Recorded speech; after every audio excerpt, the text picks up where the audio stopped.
Hello all and good evening, it's Julian here again and welcome back to the channel. Thank you for joining me again. As mentioned in my previous video, I said I'd like to do a quick little compare and flick through of some of the decks I have compared to the original Rider-Waite-Smith deck. The reason I'm wanting to do this is because I've read a lot of comments, I've seen a lot of information out there on the web, whatever, of people who are really struggling to get their head around the meanings of the deck, the cards and the decks and all that sort of thing when it comes to traditional meanings. And yeah, it's something I've had myself trouble with, and I've had a couple of people advise me to do certain things, and these things have 100% helped me. So I just thought I'd get on and show you and mention what I've done. Yeah, one of the biggest things that people have mentioned me to do is using your intuition, and it's amazing because as soon as I started doing that, the whole world opened up to me within the tarot cards. It's been such an amazing journey since, and I think it's something we all should do, and I believe it's something we all can do, especially in the world we're in at the moment, especially where we need to raise our vibrations and stuff like that. This is something that's really helped me do that, and yeah, it's really amazing. So as mentioned, I did spend a lot of years studying and writing the meanings down and filling out the books and all that sort of thing. It didn't seem to stick at all, and it was so rewarding using that intuition. Not only it stopped me relying on trying to remember the traditional card meanings, it started giving me a lot more connection to the cards, which enabled me to give a lot more deeper readings to people. And yeah, it just opened up a whole new world.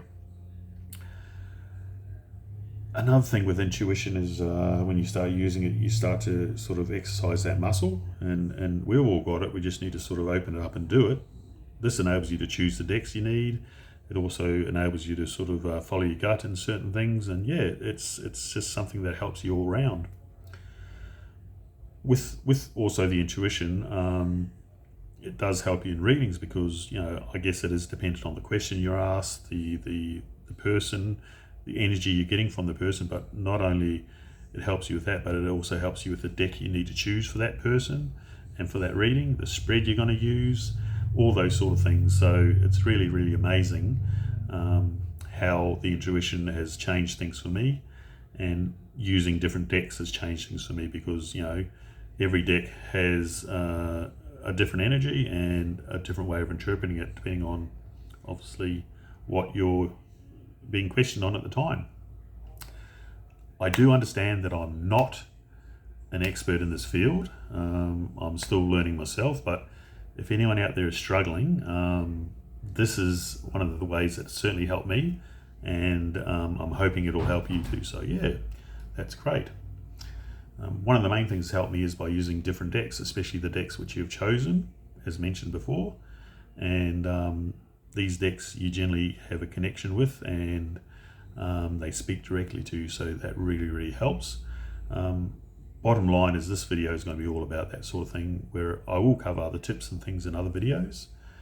But this video series I will just be going through and showing you these three decks compared to the traditional deck here, the Rider-Waite-Smith deck, and show you what I actually mean in action. So different decks do activate your intuition in different ways, so that's probably the main crust of it. And especially if you like a deck, it'll help you learn the meanings. So yeah, the four different decks I've obviously chosen the traditional deck here, which is the Rider-Waite-Smith deck. Yeah, I've got the Biddy Tarot deck, which is by Biddy Tarot and Bridget Esselmont. She created this fantastic little deck, very modern, very diverse.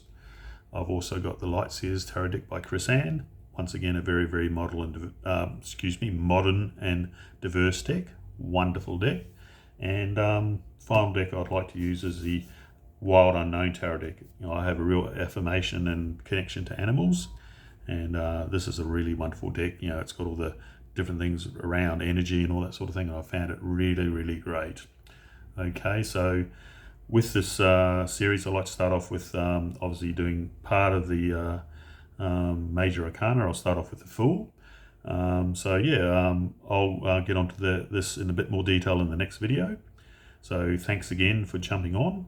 If you have any questions or comments, drop them below. Please subscribe by clicking on my little icon on the side here. And as I say, I'll get on to the first part of this comparison video very, very shortly. And thanks again for watching, and God bless.